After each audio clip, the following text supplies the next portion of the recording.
Ayu Ting Ting asyik joget sambil angkat mini dress, banjir hujatan.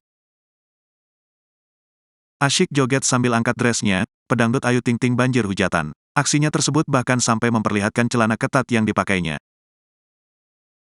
Dalam unggahan Instagram Story, mantan istri Enji Baskoro sedang menghadiri acara ulang tahun adiknya, Asifa Nuraini.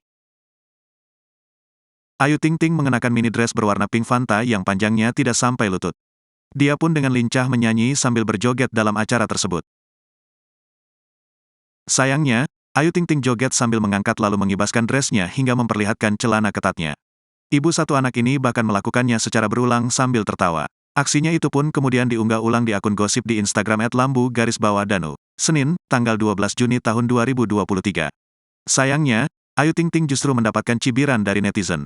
Nggak lucu Min, merendahkan diri sendiri, pas lagunya janda lagi. Emang benar pakai short, celana pendek, tapi kagak gitu juga kali, empok. Malu-maluin, agak lain, komentar warganet.